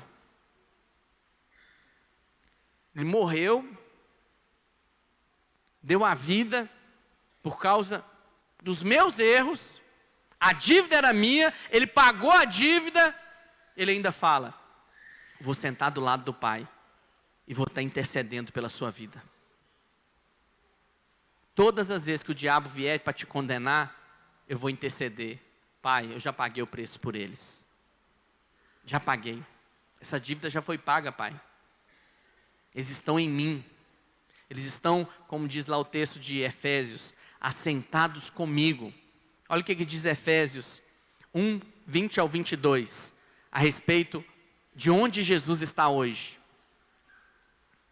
Hoje Ele está assentado, à sua direita nos lugares celestiais, acima de todo principado, potestade, poder, domínio e de todo nome que se possa referir, não só no presente século, mas também no vindouro, e pôs todas as coisas debaixo dos seus pés.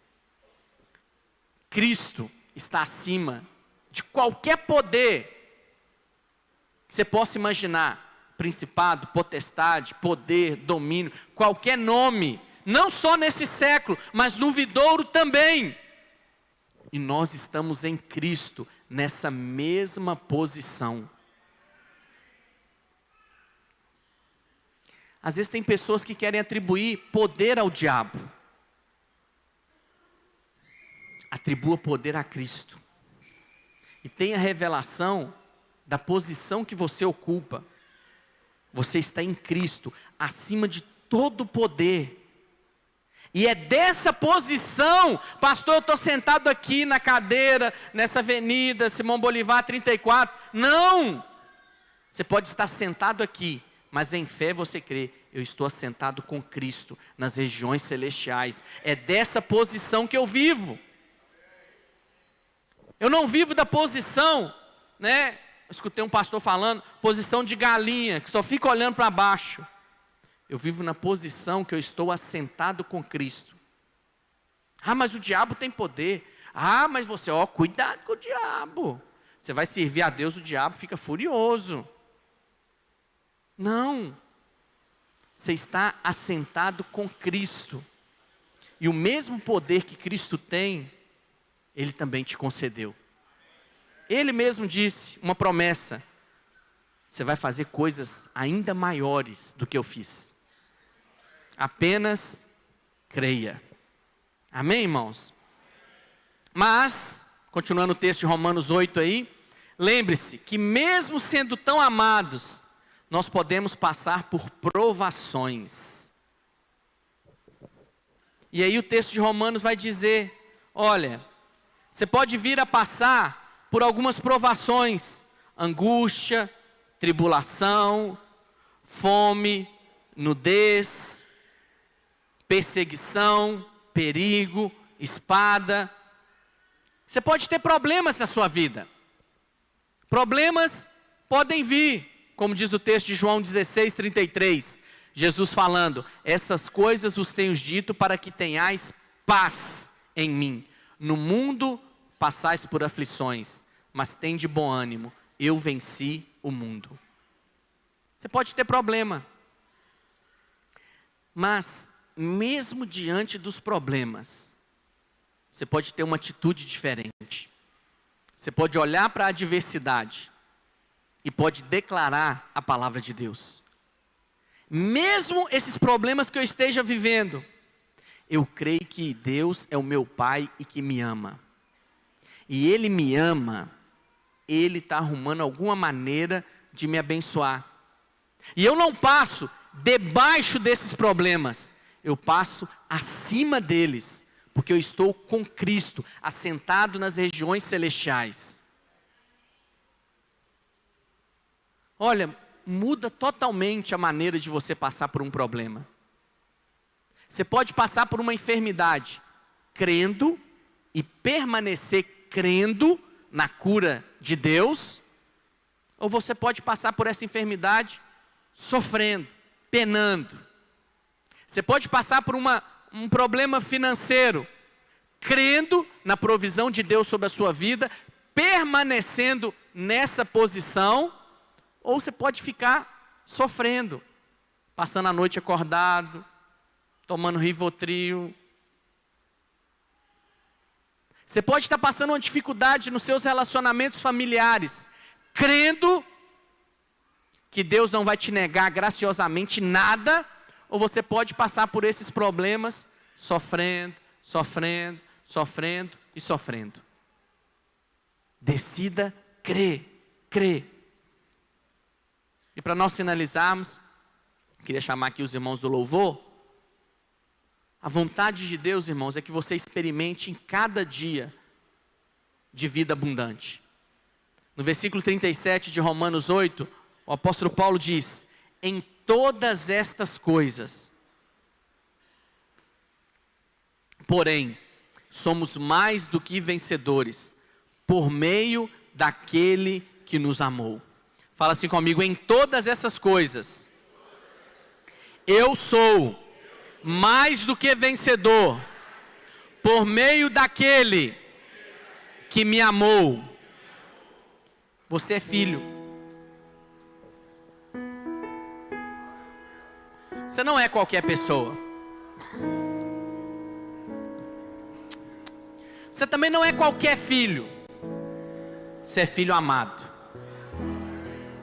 O amor, lembrando os irmãos aqui,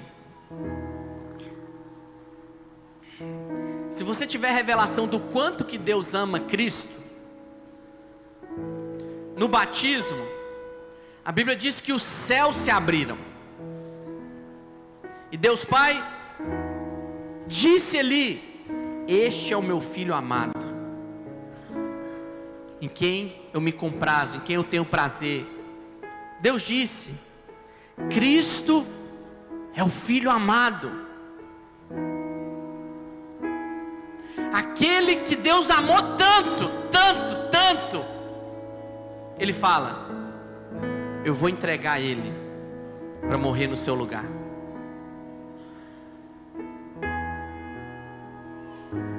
Ou seja, eu te amo mais.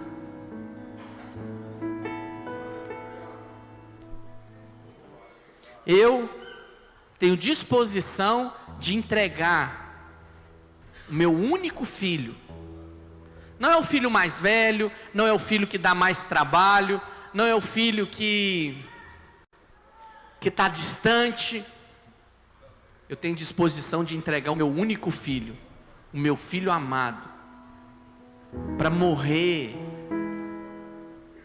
não pelos erros dele, porque ele não cometeu erro algum, para morrer pelos seus erros, para morrer pela sua dívida, para que através da morte dele, você, mesmo errando, mesmo tendo consequências, tendo uma dívida a ser paga, o meu filho amado pagou essa dívida.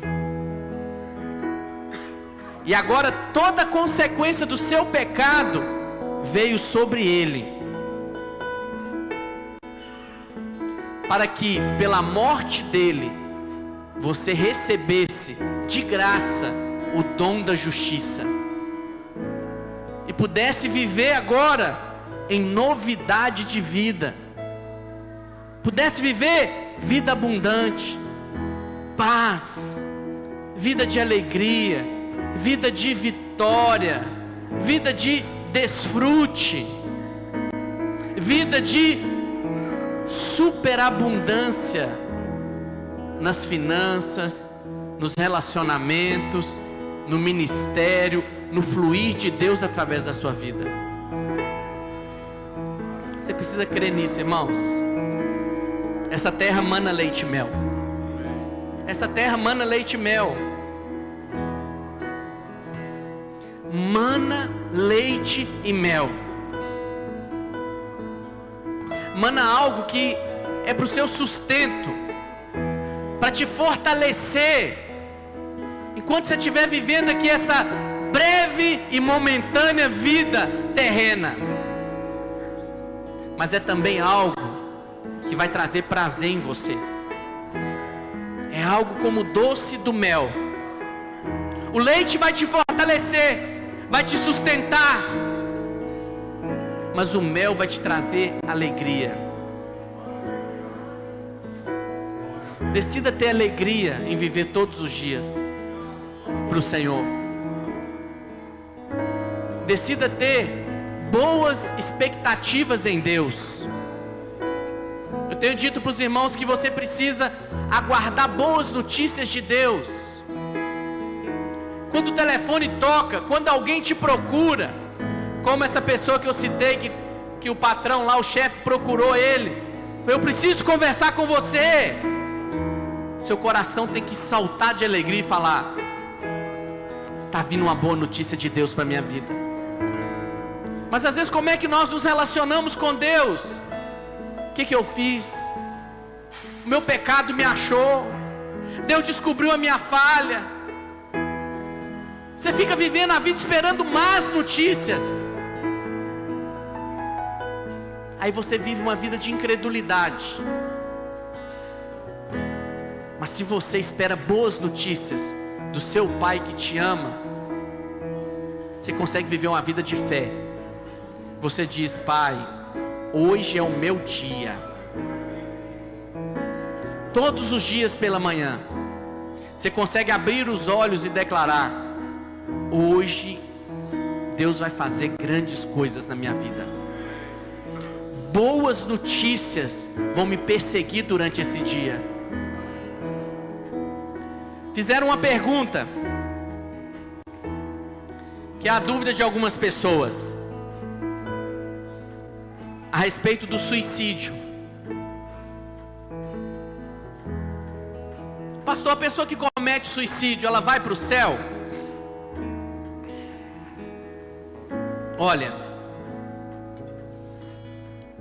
nascer de novo é uma mudança de vida. Nascer de novo não é uma mudança exterior, é uma experiência de vida. Às vezes tem pessoas que se batizaram em igrejas evangélicas, que frequentam 20 anos, 30 anos, seja o que for, mas não tiveram a experiência do novo nascimento. Nascer de novo aponta que você tem a vida de Deus vivendo dentro de você. Essa vida de Deus, ela tem uma vida abundante dentro de você, de alegria, de paz. E olha, Pedro traiu Jesus, negou Jesus. Mas Pedro foi constrangido pelo amor de Cristo e voltou. Judas, apesar de ter andado com Jesus, era alguém que não tinha nascido de novo, e por isso ele foi e se suicidou. Ele achou que os erros que ele tinha cometido, ele deveria pagá-los com a sua própria vida, porque não teve experiência do novo nascimento. Não teve. Aquele que tem a experiência do novo nascimento, ele sabe que tem algo diferente dentro dele. Não é só uma mudança de igreja, de religião, é uma mudança de filiação. Eu sou filho de Deus. Por isso que às vezes quando eu vou conversar com as pessoas, eu procuro saber delas o dia em que elas nasceram de novo. Porque não é algo comum, irmãos. Não é algo que você possa dizer: isso é um processo na minha vida. Não é algo que você possa dizer: isso, eu fui criado assim. Não. É a mesma coisa do dia que você que é mãe, o dia que seu filho nasceu.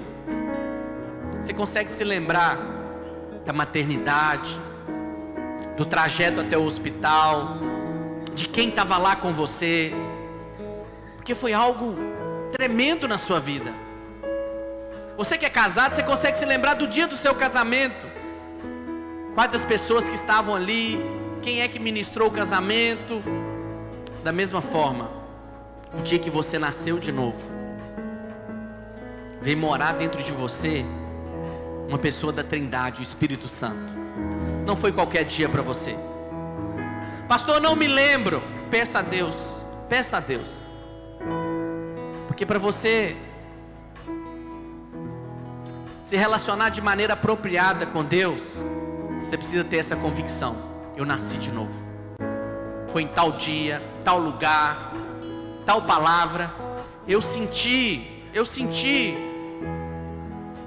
que naquele momento eu fui transportado do reino das trevas para o reino do Filho do seu amor. Eu sou nova criatura, eu sou filho de Deus. Coloque-se de pé. Vamos ministrar uma canção para encerrar nossa reunião. E você vai meditar essa semana. E vai fazer essa conexão com a sua vida diária. Seu trabalho, na sua escola, lá na sua família. Que Ele não poupou o seu próprio filho. E Ele vai me dar graciosamente todas as coisas. Porque eu sou filho amado. Eu sou filho amado.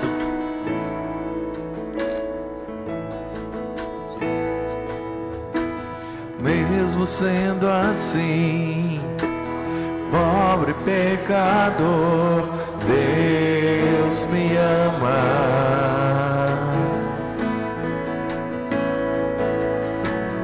Mesmo sendo falho, mesmo sem merecer, Deus me ama.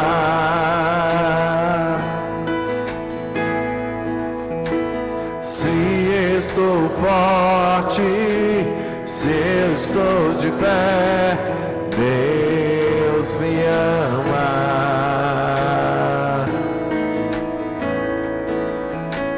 Se estou fraco, se eu estou caído, Ele não deixa de me amar. Sem o seu amor, sem o seu perdão, o que seria de mim? Deus me amou tanto que entregou seu filho pra morrer em meu lugar.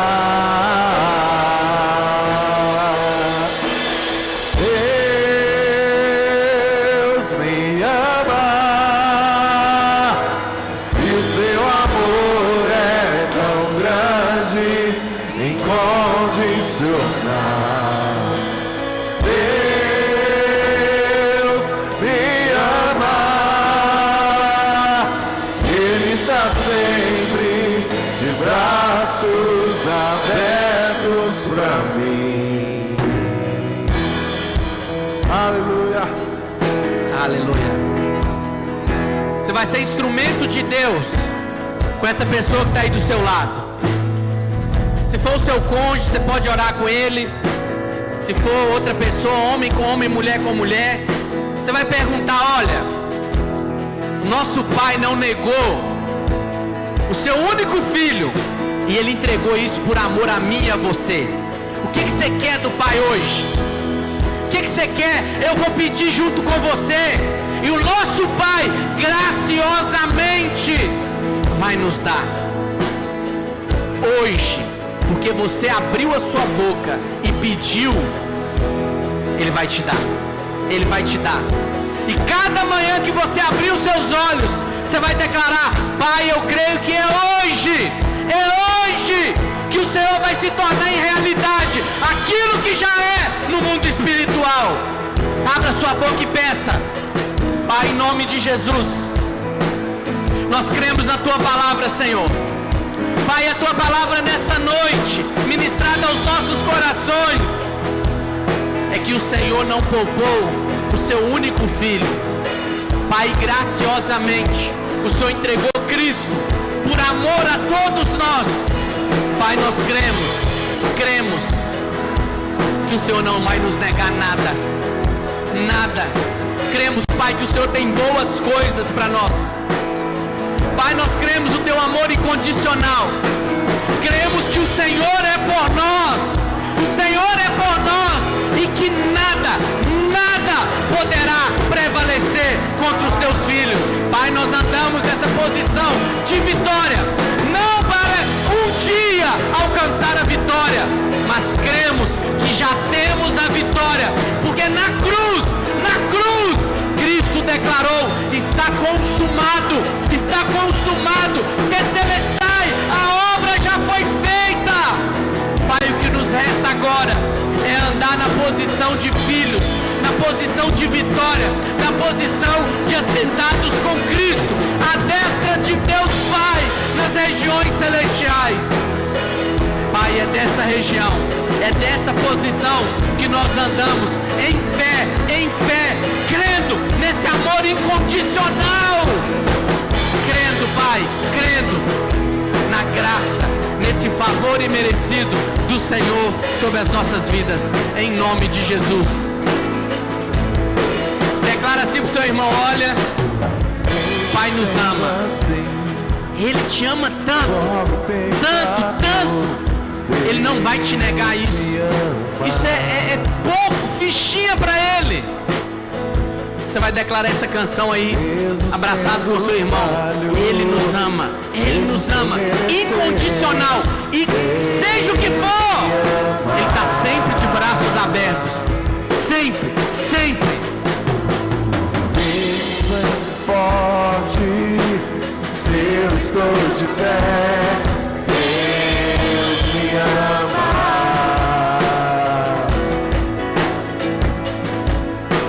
Se estou fraco, se eu estou caído, Ele não deixa de me amar. Sem o seu amor, sem o seu perdão, o que seria de mim? Deus me amou tanto que entregou seu filho pra morrer em meu lugar, em nosso lugar. Deus me ama, e o seu amor é tão grande e condicional. Deus me ama, e Ele está sempre de braços abertos pra mim. Deus me ama, e o seu amor é tão grande, incondicional. Deus me ama, Ele está sempre de braços abertos pra mim. Aleluia. Quantos aqui sentem alegria e paz no Espírito? É porque o reino de Deus é chegado. Pastor, como é que eu sei que uma mensagem foi uma mensagem da parte de Cristo, uma mensagem do Evangelho do Reino para a minha vida? Quando dentro de você, você sente alegria e paz ao receber aquela palavra, e ela gera em você fé para crer e para pedir, porque o seu Pai vai te dar graciosamente. Tenha uma semana abençoada, desfruta desse favor sobre a sua vida. Hoje ali na cantina nós vamos ter feijão tropeiro e refrigerante. Favor de Deus, amém, irmãos? Deus abençoe.